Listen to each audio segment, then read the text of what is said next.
आज बात करेंगे उस महान वैज्ञानिक की जो अपने आविष्कारों से दुनिया में क्रांति ले आए। सर्बिया में पैदा हुए सर निकोला टेस्ला वो साइंटिस्ट थे जिन्हें आज लोग एक सनकी साइंटिस्ट के तौर पर जानते हैं, जिनकी इन्वेंशंस के बिना आज की दुनिया की कल्पना करना भी मुश्किल होता। इस वीडियो में आप टेस्ला से जुड़ी 24 ऐसी बातें जानोगे जिन्हें सुनकर आप दंग रह जाओगे। नंबर 24। टेस्ला की याददाश्त फोटोग्राफिक थी। वो जो भी एक बार पढ़ लेते या देख लेते वो उनके दिमाग में छप जाता था। अगर वो किसी बुक को पढ़ते तो पूरी बुक वर्ड फॉर वर्ड याद रख लेते थे। नंबर 23। टेस्ला जो भी सोचते थे या किसी नई इन्वेंशन का आइडिया अगर उनके दिमाग में आता तो वो उसे लिखने और ड्रॉ करने में अपना वक्त ज़ाया नहीं करते थे, बल्कि सीधे उस आइडिया पर प्रयोग करना शुरू कर देते थे। नंबर 22। सर निकोला टेस्ला को 8 भाषाओं का ज्ञान था।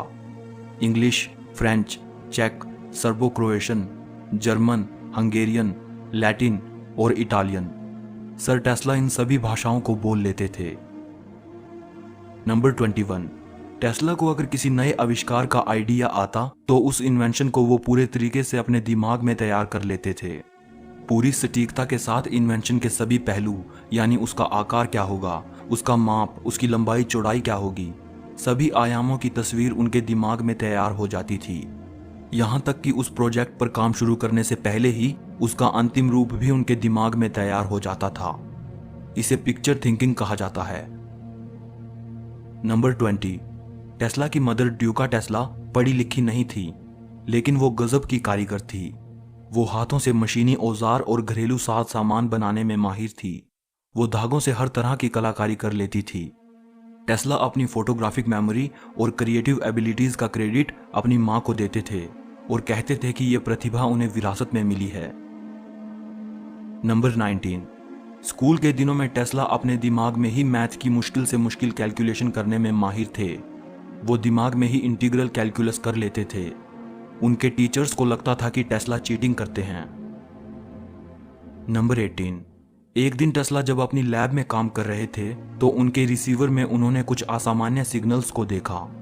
इसको लेकर टेस्ला का अनुमान था कि ये सिग्नल्स किसी दूसरे प्लैनेट से आए थे और उनका किसी दूसरे ग्रह से संपर्क जुड़ा था।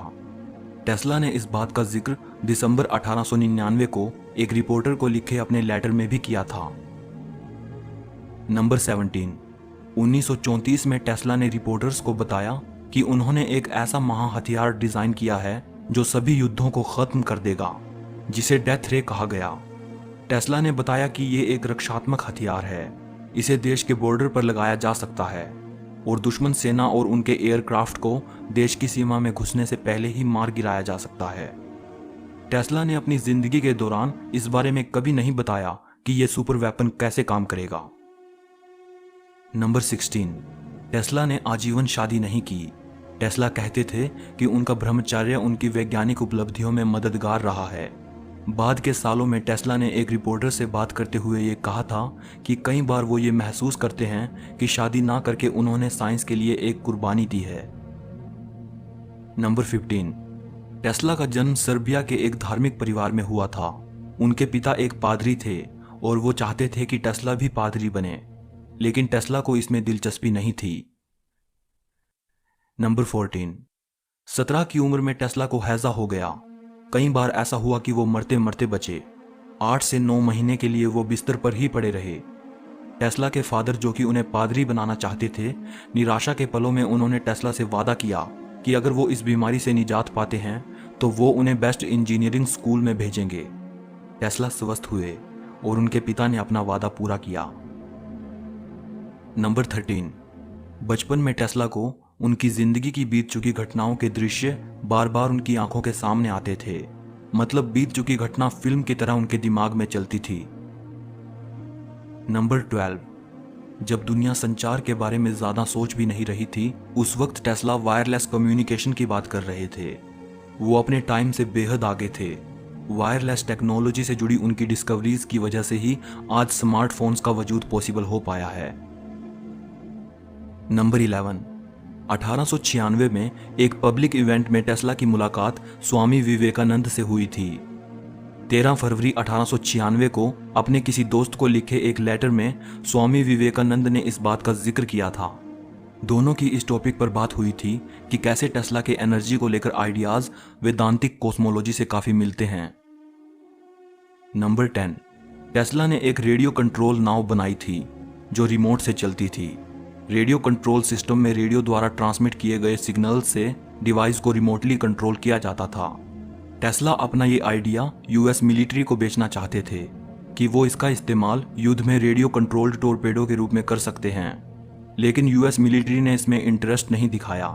पहले विश्व युद्ध तक रिमोट रेडियो कंट्रोल के बारे में लोग ज्यादा नहीं जानते थे और पहले विश्व युद्ध के बाद तब इसके बारे में जानकारी बढ़ी जब कई देशों ने अपने मिलिट्री प्रोग्राम में इसका इस्तेमाल करना शुरू किया। सन 1898 में न्यूयॉर्क में हुए एक इलेक्ट्रिकल एग्जीबिशन के दौरान टेस्ला पहली बार रिमोट से चलने वाली इस नाव को लोगों के सामने लेकर आए। जब वहां मौजूद भीड़ ने इसे देखा तो किसी को भी यकीन नहीं हुआ और लोग कहने लगे कि यह कोई मैजिक है या फिर टेस्ला ने किसी ट्रेंड मंकी को नाव में बिठा रखा है। नंबर 9, अपने स्वास्थ्य के लिए टेस्ला हर रोज 13 से 16 किलोमीटर पैदल चलते थे। नंबर 8, टेस्ला को कबूतरों से बड़ा गहरा लगाव था। वो हर रोज उनको दाना डालते थे। टेस्ला अपने होटल के कमरे की खिड़की से भी कबूतरों को खिलाते थे। वो कहते थे कि एक सफेद मादा कबूतर से उन्हें बेहद प्रेम था, वैसे ही जैसे कोई अपनी प्रेमिका से प्यार करता है। नंबर 7, टेस्ला अपनी जिंदगी के अंतिम सालों में शाकाहारी बन चुके थे। उन दिनों वो सिर्फ मिल्क, ब्रेड, हनी और वेजिटेबल जूस ही लेते थे। नंबर 6, 1884 में टेस्ला ने थॉमस एडिसन की कंपनी में काम किया। एडिसन ने टेस्ला को ऑफर दिया कि अगर वो उसकी इन्वेंशन जनरेटिंग डायनामोस को मॉडिफाई करता है तो वो उसे $50,000 देगा। उस जमाने में ये बड़ी रकम थी। टेस्ला ने दिन के 16-16 घंटे काम किया और एडिसन को एक बेहतर वर्जन बना के दिया। बाद में टेस्ला ने एडिसन की कंपनी छोड़ दी और खुद की कंपनी को इस्टेब्लिश किया। टेस्ला ने एडिसन की कंपनी को क्यों छोड़ा था, इसकी वजह साफ नहीं हो पाई, लेकिन एक कहानी कहती है कि एडिसन ने टेस्ला को जो $50,000 देने का वादा किया था, टेस्ला की इतनी मेहनत के बावजूद भी वो उनको नहीं दिए गए और एडिसन ने यह कहकर टेस्ला को पैसे देने से इनकार कर दिया कि टेस्ला, तुम हम अमेरिकन के मजाक को भी नहीं समझते। नंबर 5, आज हम अपनी रोजमर्रा की जिंदगी में जिस बिजली का उपयोग करते हैं उसका क्रेडिट टेस्ला को ही जाता है। टेस्ला ने ऑल्टरनेटिंग करंट सिस्टम को दुनिया के सामने रखा। एडिसन डायरेक्ट करंट को बेहतर मानते थे, जबकि टेस्ला ऑल्टरनेटिंग करंट को। डायरेक्ट करंट बिजली की उस धारा को कहते हैं जो एक ही दिशा में बहती है। डायरेक्ट करंट बल्ब और मोटर चलाने के लिए तो काफी था, लेकिन इससे लंबी दूरी तक पावर ट्रांसमिशन करना पॉसिबल नहीं था, जबकि एसी सिस्टम में बिजली लगातार अपनी दिशा बदलती रहती है। एसी सिस्टम से दूर दूर तक बड़ी आसानी से बिजली पहुंचाई जा सकती थी। टेस्ला थॉमस एडिसन के डीसी सिस्टम की कमियों को दुनिया के सामने लेकर आए। दोनों में इसको लेकर काफी बहस हुई थी, जिसको इतिहास में वार ऑफ करंट के नाम से जाना जाता है। आज पूरी दुनिया में एसी सिस्टम द्वारा ही घरों में पावर सप्लाई करवाई जाती है। नंबर 4, हर साल टेस्ला के नाम पर निकोला टेस्ला पुरस्कार दिया जाता है। ये पुरस्कार उन्हीं इन्वेंटर्स को दिया जाता है जो इलेक्ट्रिक पावर की जनरेशन और यूटिलाइजेशन में मेजर कंट्रीब्यूशन करते हैं। नंबर 3, ये माना जाता है कि टेस्ला के द्वारा 300 अलग अलग आविष्कार किए गए थे या उन आविष्कारों में टेस्ला का योगदान था। इस बात पर बहस होती रही है कि टोटल कितने पैटेंट्स टेस्ला के नाम दर्ज हैं। दुनिया भर के 26 देशों से कम 278 पैटेंट्स टेस्ला के नाम जारी किए गए हैं। नंबर 2, हैरानी होती है, इतने महान इन्वेंटर होने के बावजूद भी टेस्ला नोबेल प्राइज नहीं जीत पाए। नंबर 1, 7 जनवरी 1943 को न्यूयॉर्कर होटल के रूम नंबर 3327 में टेस्ला मृत पाए गए। अपने अंतिम दिनों में उन्होंने लोगों से मिलना बिल्कुल बंद कर रखा था। उन्होंने अपने कमरे के दरवाजे पर डू नॉट डिस्टर्ब का साइन लगा रखा था। टेस्ला की मृत्यु की सूचना सबसे पहले होटल की एक मेड को हुई। उसने टेस्ला के दरवाजे पर लगा डू नॉट डिस्टर्ब का साइन इग्नोर किया और सीधे कमरे में चली गई, जहां उन्हें टेस्ला मृत मिले। टेस्ला की बॉडी की जांच करने पर यह पता चला कि उनकी मृत्यु कोरोनरी थ्रोम्बोसिस की वजह से हुई है। सर निकोला टेस्ला एक महान साइंटिस्ट थे। उनमें वैज्ञानिक प्रतिभा कूट कूट कर भरी थी, लेकिन चुपचाप रहने वाले इस व्यक्ति में सामाजिक और व्यापारिक कुशलता नहीं थी। इसलिए वो कभी एडिसन जितने फेमस नहीं हो पाए। टेस्ला ने कई महान खोजें की, लेकिन कभी उन्हें उनके काम का पूरा क्रेडिट नहीं मिला। सो इस वीडियो के लिए इतना ही। इस महान वैज्ञानिक के लिए एक लाइक तो बनता है, और अगर वीडियो अच्छी लगी हो तो शेयर भी कर देना। कमेंट करके मुझे बताइएगा कि आपकी सर निकोला टेस्ला के बारे में क्या राय है।